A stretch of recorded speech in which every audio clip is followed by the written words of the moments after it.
मुंबई गोवा राष्ट्रीय महामार्गावरच्या परशुराम घाटातून अत्यंत धक्कादायक बातमी समोर येते आहे। घाटामध्ये संरक्षणासाठी उभारलेल्या गॅब्लियन वॉलला मोठ्या भेगा पडलेल्या आहेत।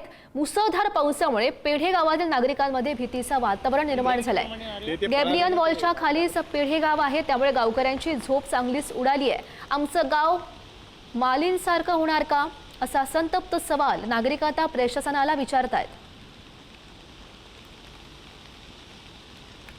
आहोत मुंबई गोवा राष्ट्रीय महामार्गावर आणि तेवढी धक्कादायक आणि चिंताजनक बातमी या ठिकाणी येत आहे। आपण परशुराम घाटामध्ये आहोत आणि परशुराम घाटातली गॅब्लियन वॉलला आता भेगा गेलेल्या आहेत। मोठ्या प्रमाणावर या ठिकाणी भेगा गेलेल्या आहेत आणि या जो ठेकेदार होता या गॅब्लियन वॉल किंवा हे जे संबंधित उपाययोजना जे केलेल्या आहेत सुरक्षेच्या, त्यांनी अतिशय मोठा हलगर्जीपणा या ठिकाणी केलेल्याची बाब आता पावसाळ्यात उघड होत चालली आहे। मोठ्या प्रमाणामध्ये या ठिकाणी गॅब्लियन वॉलला ज्या भेगा गेलेल्या आहेत त्याचा परिणाम असा होणार आहे की या ठिकाणी जे खाली परशुराम आणि पेढे हे जे गाव आहे, हे पेढे गाव आहे, ते परशुराम घाटाच्या बरोबर पायथ्याला असलेलं हे जे गाव आहे पेढे, ते पेढे गावचं माळीन गाव होतं की काय, अशा प्रकारची भीती आता या ठिकाणी व्यक्त केली जात आहे।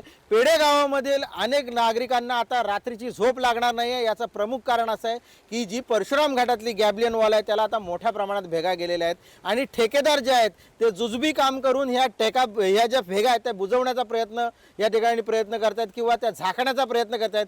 परंतु पुढारी न्यूजवर आपण आपल्या प्रेक्षकांसाठी आणि संपूर्ण सरकारसाठी ही बातमी घेऊन आलेलो आहोत की आता तरी प्रशासन आणि सरकार जागा होणार आहे का? राष्ट्रीय महामार्ग बांधकाम विभाग आता तरी गंभीर होणार आहे का? एकही अभियंता राष्ट्रीय महामार्ग बांधकाम विभागाचा या ठिकाणी परशुराम घाटाची पाहणी करताना दिसत नाही आहे। पुढारी न्यूजसाठी अनुज जोशी, हेड, रत्नागिरी।